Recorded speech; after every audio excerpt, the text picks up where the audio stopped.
fully human. He gets us, understands from inside our skin, and knows from experience that we're each capable of great things, godly things.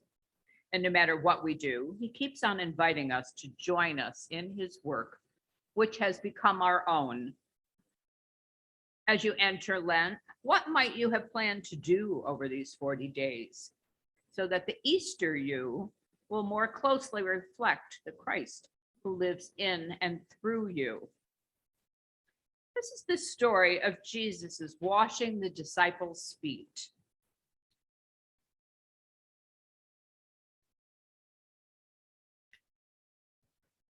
Oh, no, that's fine. Oh, sure. Just before the Passover feast, Jesus knew that the time had come to leave this world to go to the Father. Having loved his dear companions, he continued to love them right to the end. It was supper time.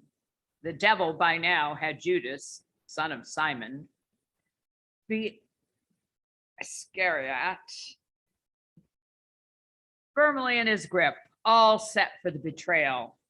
Jesus knew that the Father had put him in complete charge of everything, that he came from God and was on his way back to God. So he got up from the supper table, set aside his robe, and put on an apron. Then he poured water into a basin and began to wash the feet of the disciples, drying them with his apron. When he got to Simon Peter, Peter said, "Master, you wash my feet?" Jesus answered, "You don't understand now what I'm doing, but it will be clear enough to you later." Peter persisted, "You're not going to wash my feet, ever." Jesus said, "If I don't wash you, you can't be part of what I'm doing." "Master," said Peter, "not only my feet then, wash my hands, wash my head." Jesus said, "If you've had a bath in the morning, you only need your feet washed now. You're clean from head to toe. My concern, you understand, is holiness, not hygiene. So now you're clean, but not every one of you." He knew who was betraying him. That's why he said, "Not every one of you." After he finished washing their feet, he took his robe, put it back on, and went back to his place at the table. Then he said, "Do you understand what I have done to you? You address me as teacher and master, and rightly so. That is what I am. So if I, the master and the teacher, washed your feet, you must now wash each other's feet.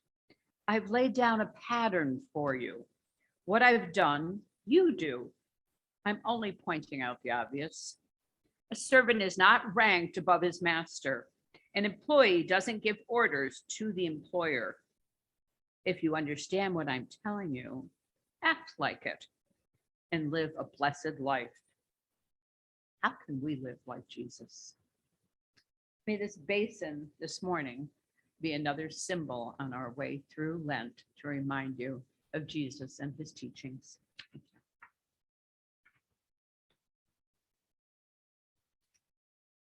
If you would remain seated, but join me in the opening prayer.